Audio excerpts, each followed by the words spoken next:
உங்கள் சமையலோட ருசியை கூட்ட அம்மா சமையலோட மசாலா வாங்கி சமைச்சு பாருங்கள். அதோட சுவையே தனியாக இருக்கும். நம்மளோட வெப்சைட் லிங்க் வந்து கீழே கொடுக்குறேன். வெப்சைட்டில் நீங்கள் ஆர்டர் போட்டுக்கலாம். நம்மக்கிட்ட மசாலா, வத்தல், வடகம், ஊறுகாய், முறுக்கு மாவு, அதிர்ச மாவு, சீடை மாவு, இந்த மாதிரி எல்லா வகையான மாவு வகைகளும் நம்மக்கிட்ட கிடைக்கும். வணக்கம், நானுங்கள் அம்மா சமையல் மீனாட்சி. இன்றைக்கி பார்த்திங்கன்னா காலையிலேயே எந்திரிச்சு பார்த்திங்கன்னா சமைக்கலாம் அப்படின்னு சொல்லிட்டு காலையில் பிரேக்ஃபாஸ்ட்டும் சமையலும் முடிச்சிடலாம் அப்படின்னு. ஏன்னு கேட்டிங்கன்னா நம்ம கடை வந்து அங்கே வந்து ஒரு சொட்டர் வந்து போடுறதுக்காக மழை பெய்யுதா அதனால சொட்டர் போடுறீங்களா கடைக்கு? சொட்டர் இல்லை, சட்டர் குளிர் அடிக்குதான், அதனால் சட்டர் போடலாம் அப்படின்னு சொல்லிட்டு அவங்க வந்து எல்லாத்தையும் எடுத்து க்ளீன் பண்ணி வச்சுருக்கோம். அந்த வேலை இன்றைக்கி இருக்கிற தொட்டு 9 மணிக்கெல்லாம் சமைச்சு முடிச்சிடலாம் அப்படின்னு சொல்லிட்டு நம்ம வந்து மேலே வந்திருக்கோம். மேலே வந்து நிறைய அவரைக்காய் இருக்குது. அது இல்லாமல் பூவெல்லாம் வந்து இப்படி பறித்து வச்சுருக்கேன் பாருங்கள். நல்லா சூப்பராக வந்து நிறைய இந்த பூக்க ஆரம்பிச்சிருச்சு. நடுப்புற கொஞ்சம் பஞ்சக்காவியம் அதெல்லாம் அடித்த உடனே பார்த்திங்கன்னா நல்லா பூக்க ஆரம்பிச்சிருச்சு. காய் வந்து நிறைய வந்திருக்கு. நம்ம கண்ணுக்கே தெரிய மாட்டேங்குது. இதை வருங்க நிறைய இருக்கா? நான் கண்ணுக்கு தெரியல. நிறைய இருக்குது. இந்த வாட்டி நம்ம அவரைக்காய் செடியில் செம்ம காய்.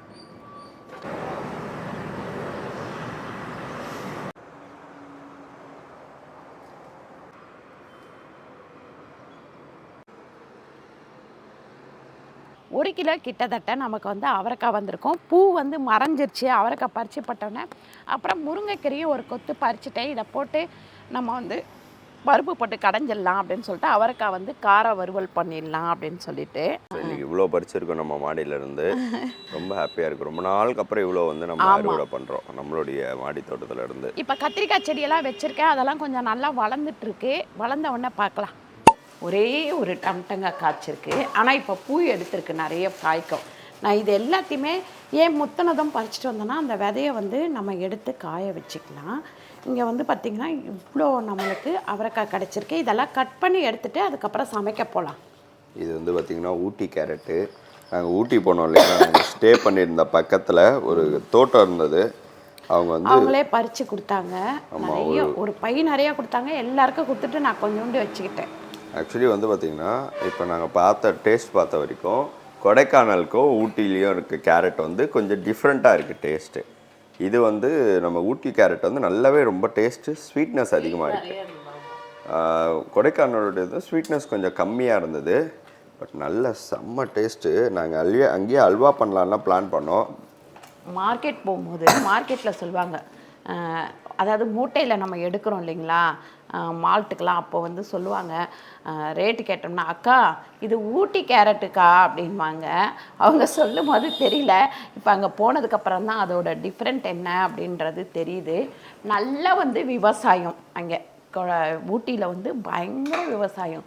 கேரட்டு, பீட்ரூட்டு, அதுக்கப்புறம் அது அந்த க்ரீன் கலரில் இருக்குமே அது பேர் என்னம்மா மக்கா, இது காலிஃப்ளவர் மாதிரியே இருக்குமே கோஸ். வந்து பார்த்தீங்கன்னா full and full English varieties தான். அங்கே ஒருத்தவங்க சொன்னாங்க லெட்டிவ்ஸ், அதுக்கப்புறம் வந்து பார்த்தீங்கன்னா அந்த பர்கர் உள்ள வைக்கிறது அந்த மாதிரி காலிஃப்ளவர்ஸு. ஸோ கலர் காலிஃப்ளவர்ஸு என்னென்ன கலர்னால் க்ரீன் அண்ட் வந்து பார்த்தீங்கன்னா பர்பிள் கலர். ஸோ அந்த மாதிரிலாம் கொஞ்சம் டிஃப்ரெண்ட்டாக இருந்தது.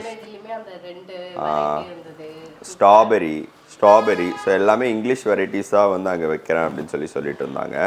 பாருங்க, இங்கே வந்து இது எல்லாமே எடுத்து வச்சுருக்கேன் செடிக்கு போட. இங்கே காய்கறி எல்லாமே கட் பண்ணி எடுத்துட்டேன். இன்னைக்கு யோகனுக்கு வந்து மூடு சரி, அதனால அழுதுட்டு இருக்காரு. அச்சோ தங்க என்ன வேணும்? என்னம்மா வேணும்? மூக்கு பாரு. கோல்டு பிடிச்சிருச்சு. போன வாரம் எல்லாம் சாக்லேட் ஐஸ்கிரீம்லாம் சாப்பிட்டு இப்போ வந்து எனக்கு கோல்டு பிடிச்சுன்னு அழுதுன்னு இருக்கான் அவன். இங்கே வந்து பார்த்திங்கன்னா நான் சின்ன டம்ளரில் 1.5 டம்ளர் அளவுக்கு தோரம்பருப்பு, மஞ்சத்தூள், பெருங்காயம், ஒரு 8 பச்சை மிளகாய், 2 வெங்காயம், 2 தக்காளி போட்டு வச்சுருக்கேன் இந்த முருங்கைக்கீரை கடைச்சலுக்கு. இப்போ இதில் முருங்கைக்கீரையை சேர்த்துடலாம். தண்ணி ஊற்றுவோம், அது வந்து வேகட்டும். இங்கே வந்து பால் லைட்டாக சூடு பண்ணி எடுத்துக்கிட்டேன். என்னன்னு கேட்டிங்கன்னா காலையில் பிரேக்ஃபாஸ்ட்டுக்கு தான். இங்கே வந்து பார்த்திங்கன்னா ஈஸ்ட் ஒரு 3/4 ஸ்பூன் போட்டிருக்கேன். அதுக்கப்புறம் பார்த்திங்கன்னா நம்ம வந்து சர்க்கரை 1 ஸ்பூன் அளவுக்கு சர்க்கரை சேர்த்துருக்கேன். வெதுவெதுப்பான இந்த பால் நல்லா வந்து இதை மிக்ஸ் பண்ணிவிடுவோம். மூடி போட்டு வச்சுருவோம். இது எதுக்குன்னா காலையில் பிரேக்ஃபாஸ்ட்டுக்கு ஒரு ரொட்டி பண்ண போகிறேன், அதுக்காக தான். வெந்துட்டுருக்கும் போது நம்ம உப்பு சேர்த்துக்கலாம். ஒரு 3/4 ஸ்பூன் அளவுக்கு உப்பு சேர்த்துருக்கேன். இது வேகட்டும், இப்படி கிளறி விட்டுறலாம். இது வந்து நம்ம இதுவில் போட்டு கடைஞ்சோம் அப்படின்னா அவ்வளோ டேஸ்ட்டாக இருக்கும். இந்த மழை காலத்தை முருங்கைக்கீரை வந்து மரம் மாதிரி இருக்கும். அதனால் நான் மேலே இருந்தது, அதனால் பறிச்சுட்டு வந்தேன். இப்போ கடையில் வாங்கும் போது பார்த்திங்கன்னா பறித்து கொண்டு வந்து அது மறுபடியும் ஒரு 2 ஹவர் 3 ஹவர் ஆனதுக்கப்புறம் அதை வாங்கி நம்ம சமைக்கும் போது ரொம்ப மரம் மாதிரி ஆகிடும். நான் வீட்டில் இருந்தது, அதனால் பறிச்சிட்டேன். இது தாளிச்சிக்கலாம். கடுகு வந்து பார்த்திங்கன்னா ஒரு 1/2 ஸ்பூன், உளுந்து வந்து 1 ஸ்பூன் அளவுக்கு சேர்த்துக்கிறேன். வெங்காயம் வந்து 1 வெங்காயம். இது வந்து பார்த்திங்கன்னா நம்ம ரொட்டி பண்ண போகிறோம் இல்லைங்களா, மைதா ரொட்டி பண்ண போகிறோம். அதுக்காக நம்ம குருமா வைக்க போகிறோம். 2 லவங்கம், 2 இது பேர் என்னம்மா நான் மறந்துடுவேன், மராட்டி முக்கு. அதுக்கப்புறம் ஒரே ஒரு பட்டை, அடுத்து கல்பாசி 1 ஜாதி பத்திரி, அவ்வளோதான். இதில் 2 ஏலக்காய். வெங்காயம் பார்த்திங்கன்னா 3 வெங்காயம். இதுக்கு தேவையான அளவு உப்பு சேர்த்துடலாம். ஒரு 1.25 ஸ்பூன் வந்து உப்பு சேர்த்துருக்கேன். முருங்கைக்கீரை ரொம்ப நேரம் வேகக்கூடாது, அதனால் நம்ம வந்து ஆஃப் பண்ணிடலாம். ஆஃப் பண்ணுறதுக்கு முன்னாடி ஒரே ஒரு சின்ன புளி சேர்த்துக்கலாம், ஒரு சின்ன கோலி உருண்டை அளவுக்கு. இப்போ இதை நம்ம ஆஃப் பண்ணிவிடுவோம். இங்கே கேரட்டுக்கு பார்த்திங்கன்னா இந்த மாதிரி எல்லாமே இது பண்ணியாச்சு. இதில் கொஞ்சமாக கருவேப்பிலை சேர்த்துக்கலாம். அதுக்கப்புறம் கேரட்டு வந்து ஊட்டி கேரட், அதுக்கப்புறம் இந்த பச்சை பட்டாணி இதோட சேர்த்து போடுவோம். கொஞ்சம் உரித்து நான் வந்து எப்பவுமே ஃப்ரிட்ஜில் வந்து வச்சுருவேன். இந்த கேரட்டுக்கு ஒரு 3/4 ஸ்பூன், ஏன்னா 1/2 கிலோ அளவுக்கு இருக்கும் 2 சேர்த்து. அதனால் நம்ம வந்து ஒரு 3/4 ஸ்பூன் அளவுக்கு உப்பு சேர்த்துக்கலாம். இஞ்சி பூண்டு பேஸ்ட் பார்த்திங்கன்னா ஒரே 1 ஸ்பூனு. அதுக்கப்புறம் பச்சை மிளகாய், சின்ன சின்ன பச்சை மிளகாய் ஒரு 5 சேர்த்துருக்கேன். அதில் தக்காளி பார்த்திங்கன்னா ஒரு 2 தக்காளி குருமாக்கு. இது வந்து கொஞ்சம் நல்லா வதங்கட்டும். கொஞ்சமாக மஞ்சத்தூள் சேர்த்துக்கலாம். 1/4 டீஸ்பூன் அளவுக்கு மஞ்சத்தூள் சேர்த்துருக்கேன் குருமாக்கு. இப்போ இந்த பட்டாணி சேர்த்துக்கலாம். நம்ம பட்டாணி வந்து பார்த்திங்கன்னா ஒரு 3/4 கிலோ உரிச்ச ஒரு 1/4 கிலோ அளவுக்கு தான் வரும். 1/4 கிலோ அளவுக்கு நான் பச்சை பட்டாணி சேர்த்துக்கிறேன். 1/2 கிலோ அளவுக்கு உருளைக்கிழங்கு. இது வந்து மட்டன் மசாலா 1 ஸ்பூன் அளவுக்கு சேர்த்துருக்கேன். அதுக்கப்புறம் பார்த்திங்கன்னா வெறும் மிளகாத்தூள் ஒரு 1.5 ஸ்பூன். கொஞ்சமாக இதில் புதினா சேர்த்துக்கலாம். சும்மா ஒரு கைப்பிடி அளவுக்கு தான் அதில் புதினா சேர்த்துருக்கேன். இதில் தண்ணி ஊற்றிட்டு மூடி வச்சிடலாம். ஒரு ஜக் அளவுக்கு தண்ணி ஊற்றிருக்கேன், மூடி வச்சுருவோம். இங்கே கேரட் வந்து சூப்பராக வெந்துட்டுருக்கு. கொஞ்சம் தண்ணி இருக்குது, நம்ம அதுங்காட்டி தேங்காய் அரைச்சி எடுத்துக்கலாம்.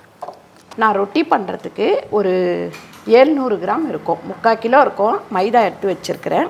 அதில் உப்பு வந்து 3/4 ஸ்பூன் போட்டுருவோம். அதுக்கப்புறம் இங்கே பாருங்கள்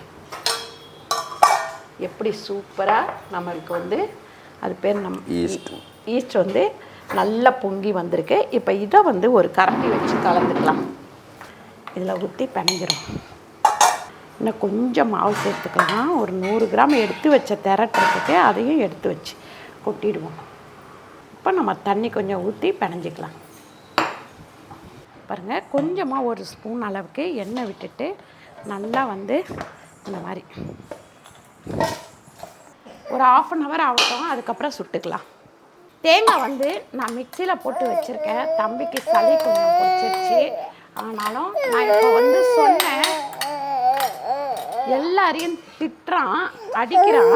அதனால் நான் சொன்னேன், உன் பேர் வந்து யோகன் சத்யா கிடையாது, திடுமூஞ்சி சிங்காரம் அப்படின்னு சொன்னேன். அதுக்கு கோவம் வந்துச்சு அவருக்கு. இதெல்லாம் மட்டும் சரி சரி சொல்ல மாட்டாங்க. ஏமா அப்படி குழந்தைய சொல்றீங்க? ஓகேம்மா சொல்ல மாட்டாங்க. ஆயிடுச்சு. இப்போ எடுத்து ஒரு பாத்திரத்தில் வச்சிடுறேன். இதே கடாயிலேயே அவரைக்காய் பொரியல் பண்ண போகிறேன். இது வந்து குருமாக்கு ஒரு 10லேருந்து 15 பல் நான் பத்த முந்திரி போட்டிருக்கேன். தேங்காய் வந்து இதில் போட்டிருக்கேன், ஒரு அரை முடிக்கும் கூட.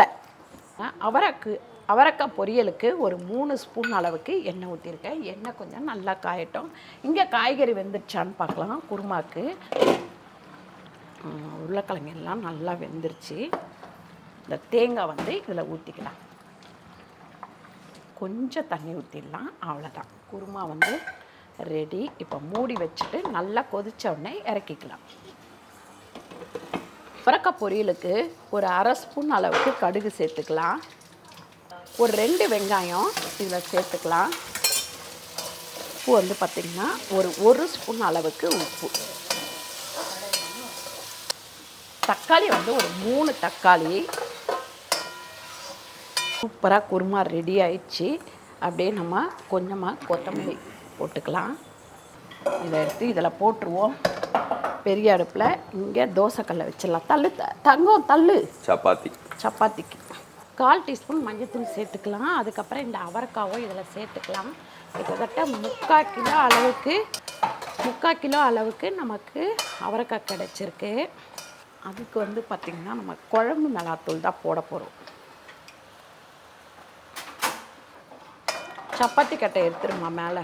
மாவு வந்து நல்லா புஷ்ஷுன்னு வந்திருக்கு பாருங்கள். நல்லா ஒரு பிணைஞ்சிருவோம். இதை அவங்ககிட்ட கொடுத்துரு. அது இருக்கட்டும் சொல்லலாம். தங்கம் இது வச்சுக்கோ. இதோ வேகுதுப்பா. பெரிய கல்லில் வச்சுக்கலாமா அடுப்பில்.